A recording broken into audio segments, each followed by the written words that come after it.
너는 성막을 만들되 가늘게 꼰 배실과 청색, 자색, 홍색 실로 그룹을 정교하게 수놓은 10폭의 휘장을 만들지니 매 폭의 길이는 28규빗, 너비는 4규빗으로 각 폭의 장단을 갖게 하고 그 휘장 5폭을 서로 연결하며 다른 5폭도 서로 연결하고 그 휘장을 이을 끝폭가에 청색 고를 만들며 이어질 다른 끝폭가에도 그와 같이 하고 휘장 끝폭가에 고 50개를 달며 다른 휘장 끝폭가에도 고 50개를 달고 그 고들을 서로 마주보게 하고 금 갈고리 50개를 만들고 그 갈고리로 휘장을 연결하여 한 성막을 이룰지며 그 성막을 덮는 막 곧 휘장을 염소털로 만들되 11폭을 만들지며 각 폭의 길이는 30규빗, 너비는 4규빗으로 11폭의 길이를 갖게 하고 그 휘장 5폭을 서로 연결하며 또 6폭을 서로 연결하고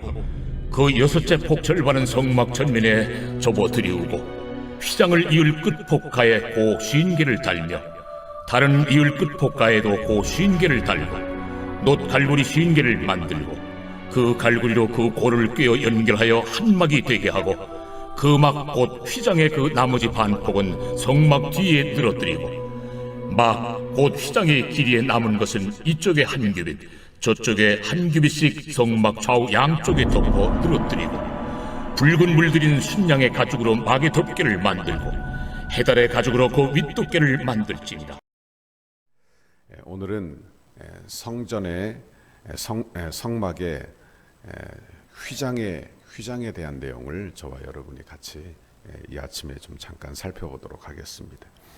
1절에 보면 이렇게 말씀이 나와요. 너는 성막을 가늘게 만들되 가늘게 꼰 배실과 청색, 자색, 홍색 실로 그룹을 정교하게 놓은 12폭의 휘장을 만들지니 이렇게 되어 있습니다. 여기 휘장이라고 되어 있는 것은 커튼을 이야기합니다. 커튼. 그러니까 지붕을 덮는 용도로 사용한 것임을 알 수 있지만 또한 성소와 지성소를 이렇게 구분하는 그런 휘장의 역할도 하고 있다는 것을 알게 됩니다. 그런데 이 휘장은 이 장막을 덮는 것은 세 종류로 되어 있다는 것을 우리가 읽는 것을 통해서 알게 됩니다.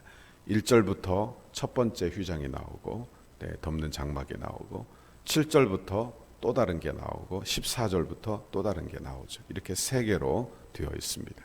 1절부터 먼저 보니까 첫 번째 휘장의 재료는 가늘게 꼰 배실로 청색, 자색, 홍색 실로 그룹을 수놓아라 이렇게 되어 있습니다.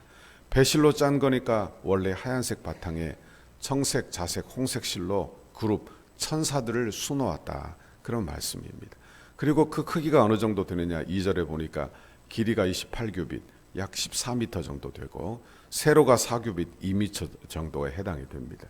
그러니까 3절에 보니까 이걸 5개씩 서로 연결하라 그렇게 되어 있어요.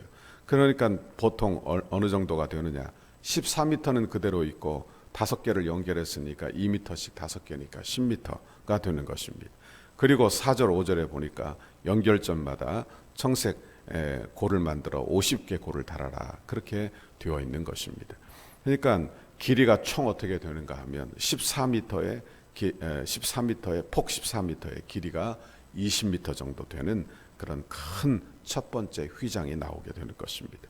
그리고 7절 이하에 보면 염소털로 두 번째 휘장을 만들라 되어 있는데 7절을 보세요. 그 성막을 덮는 막 곧 휘장을 염소털로 만들되 11폭을 만들지며 그러니까 첫 번째 거는 배실로 만들라 되어 있고 두 번째 거는 염소털로 만들라 되어 있는데 11폭입니다. 그러니까 길이가 조금 더 크죠. 조금 더 커요. 8절에 보니까 장이 30규빗, 그러니까 15m 정도, 광이 4규빗, 2m 그대로 되어 있는 것입니다. 그런데 2m 되는 그 폭을 몇 개 붙였느냐? 6개를 붙였다. 그렇게 되어 있는 것입니다. 이게 두 번째 휘장의 모습이에요. 그리고 세 번째가 나오는데, 세 번째, 네 번째가 나오는데, 여기 14절에 보니까 하나는 붉은 물을 들린 수양 가죽으로 만들고 다른 하나는 해달 가죽으로 만들어 그 윗 덮개를 만들도록 그렇게 되어 있는 것입니다. 그러니까 첫 번째, 두 번째 것은 휘장, 커튼 용도까지 되어 있는 것이고 그리고 나머지 두 개는 위에 성막을 덮는 그런 용도라는 것을 알게 되는 것입니다. 여러분 여기에서 우리가 해석할 때 잘못된 해석들을 먼저 좀 경계해야 합니다. 여러분 문자적인 해석 그리고 또 수에 너무나 집착한 해석 이런 건 좀 지향할 필요가 있는 것입니다. 그러니까 색깔에 너무 민감하고 수에 너무 민감해서 문자적 해석을 너무 해서 붙이면 너무 이게 과한 그런 해석이 될 수 있다는 이야기예요. 그러니까 이 성막은 어떤 내용이냐? 성막은 모세에게 보여준 거예요. 너는 30절에 보면 너는 산에서 보인 양식대로 성막을 세울지니라. 그러니까 하늘의 성막을 봤어요. 그러면 그 성막을 보고 모형을 만든 거예요. 그러니까 하늘에 있는 그대로 다 만든 게 아니라 모형, 그 모형을 그렇게 만들었다. 그런 말씀입니다. 그러면 거기에 영적인 의미가 있는데 그 영적인 의미를 저와 여러분이 몇 개로 오늘 살펴보기를 바라는 것입니다. 첫째로 배로 짠 휘장이에요. 둘째로는 염소털로 딴 그런 휘장입니다. 여러분 이것은 덮개가 아니라 성소와 지성소를 나누는 커튼으로 그렇게 휘장으로 그렇게 이해를 해야 될 것입니다. 거기에는 무엇이 수놓아져 있는가 하면 그룹 천사들이 수놓아져 있습니다. 그리고 색깔을 보니까 청색, 자색, 홍색실로 되어 있다. 이렇게 되어 있는 것입니다. 여러분 우리는 이 말씀을 묵상할 때 에덴 동산의 모습을 한 번 더 생각해 보아야 합니다. 에덴 동산은 마치 천국과 같은 곳이에요. 다시 말해서 에덴 동산이 하나님이 창조한 지구 전체라고 볼 수는 없지만 아담과 하와가 타락하기 이전, 죄짓기 이전에 에덴 동산에서 천국의 교제를 나누는 그런 특별한 장소, 하나님의 성전과 같은 그런 장소가 바로 에덴 동산이었다. 그런데 죄를 짓고 나서 그들이 쫓겨나게 되죠. 그런데 쫓겨나고 하나님이 어떻게 하셨느냐? 그 길목에 그룹 천사들을 배치하여 화염검을 든 천사를 배치하여 그렇게 들어가지 못하게 생명나무에 접근하지 못하게 막으셨다는 것입니다. 창세기 3장 24절 이같이 하나님이 그 사람을 쫓아내시고 에덴 동산 동쪽에 그룹들과 두루 도는 불칼을 두어 생명나무의 길을 지키게 하시니라. 그러니까 아무도 들어오지 못하게 했다는 이야기예요. 그러니까 하나님의 심판을 의미하는 그런 불칼과 화염검 그리고 그룹 천사들. 그러니까 여기 성소와 지성소를 나누는 휘장에 그룹이 수놓아져 있다.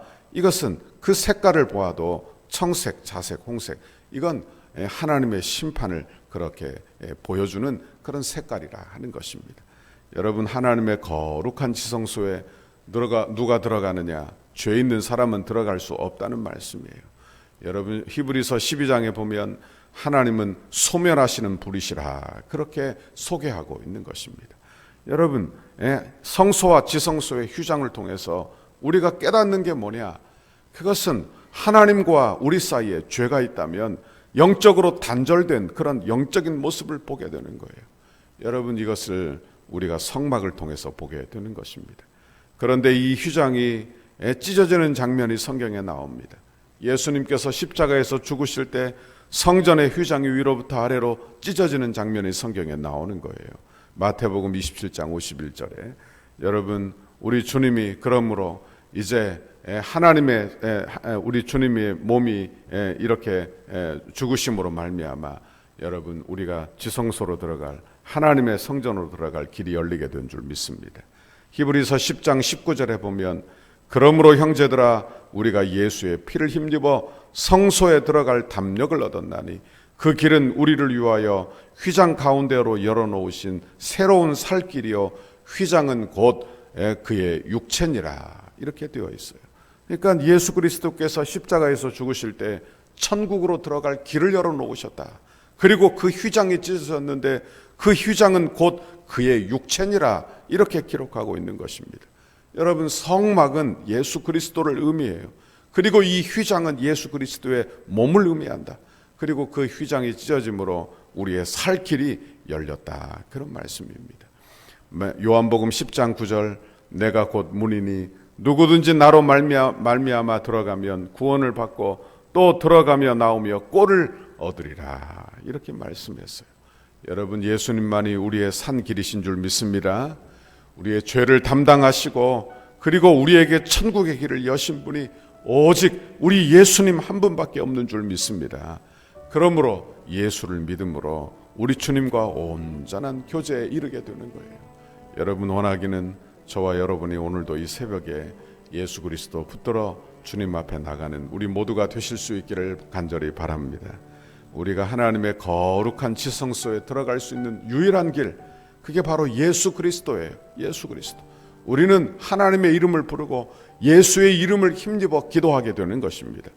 여러분 원하기는 오늘도 그 영생의 길, 우리의 구원의 길 예수 그리스도를 통하여 주를 붙잡아 간구하고 기도하는 이 새벽 되시기를 간절히 바랍니다. 오늘도 그 예수님 꼭 붙들어 기도하고 그리고 응답받고 평강하도 돌아가는 그런 귀한 이 아침이 되시기를 주님의 이름으로 축원합니다. 기도하겠습니다. 하나님 아버지 고맙고 감사합니다. 오늘도 하나님의 귀한 말씀 우리에게 들려주시며 하나님 그 휘장 가운데로 길을 여신 예수 그리스도 그 십자가를 보게 하시니 참으로 감사합니다. 하나님 아버지 성소와 지성소를 가로막던 그 휘장, 하나님 그 심판에 하나님 그 휘장이 찢어져 이제 우리 예수 그리스도의 피로 말미암아 찢어져 우리로 하여금 아버지 하나님의 성소, 거룩한 성소로 담대히 나갈 수 있도록 믿음과 은혜를 주시니 감사합니다. 하나님 오늘도 예수 그리스도를 힘입어 주 앞에 담대히 나가 우리 아릴 바를 아리고 응답받고 평강하고 기쁨 얻어 돌아가는 이 새벽 되도록 인도해 주옵소서.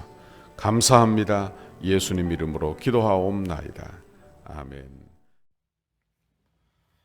우리를 향한 주님의 뜻을 이루소서. 100대 기도문. 수요일 하나 되는 건축 과정을 위하여 13페이지입니다. 설계를 통하여 표현된 상징성, 기능성, 견고성, 미래성이 은혜롭게 건축되어 덕소교회의 건축이 시대를 대표하는 건축이 되게 하옵소서. 하나님께서 지혜를 주시고 재능을 주셔서 설계사의 도면 그대로 정확하고 세밀하게 시공되게 하옵소서. 시공사와 건축위원회 사이에 원활한 소통이 이루어지게 하시고 교회 건축의 모범이 되는 건축 과정이 되게 하옵소서. 시공사를 통하여 진행되는 건축의 단계마다 그 분야에서 가장 신실하며 탁월한 전문가들을 붙여주시고 성령으로 하나 되어 최상의 팀워크를 이루게 하옵소서. 처음부터 끝까지 모든 과정에 하나님의 인도하심을 받는 시공사가 되게 하시고 한치의 어긋남과 흐트러짐이 없이 완벽하고 튼실한 건축 과정이 되게 하옵소서. 부살렐과 오홀리압처럼 정직하고 신실한 마음으로 공교한 기술과 예술성, 안전성으로 섬기는 건축 시공사가 되게 하옵소서. 세밀한 시공을 통하여 성전 건축이 덕소와 남양주를 대표하는 명품 건축이 되게 하시고 한국 건축의 새로운 모델이 되게 하옵소서. 공사하는 기간에 시공사가 하나님의 도우심을 간구하며 성실과 정직으로 공사를 맡게 하시고 특별히 하도급업체나 인부에 이르기까지 좋은 사람들로 채워지는 은혜를 경험하게 하옵소서. 공사 기간에 시공사의 재정이 원활하게 하셔서 금전적인 어려움이 없게 하옵소서. 건축에 조금의 차질이 없도록 모든 건축 자재가 잘 준비되게 하시고 일기와 환경까지도 하나님께서 섭리하여 주셔서 물 흐르듯이 진행되는 건축이 되게 하옵소서. 시공 과정 중 건축에 대한 의견을 나누고 상황을 점검할 때마다 막힘없는 소통이 이루어지는 행정이 되게 하옵소서. 건축이 진행되는 동안 우리 교회를 통해 넘치는 은혜와 복을 받아 사업이 더욱 번창하게 하시고 기쁨으로 건축에 동참하는 업체 되게 하옵소서. 시공사의 모든 직원들이 성전 건축을 통해 하나님을 알게 하옵소서. 시공사가 교회를 건축하면서 더욱 많은 일거리가 생겨나게 하시고 교회의 건축을 즐거움으로 감당하게 하옵소서. 토목, 구조, 기계, 전기, 냉난방, 조경, 음향, 영상, 조명 등 모든 분야가 잘 시공되어 정교함과 탁월함을 갖춘 건물로 마무리가 되게 하옵소서. 예수님의 이름으로 기도드립니다. 아멘.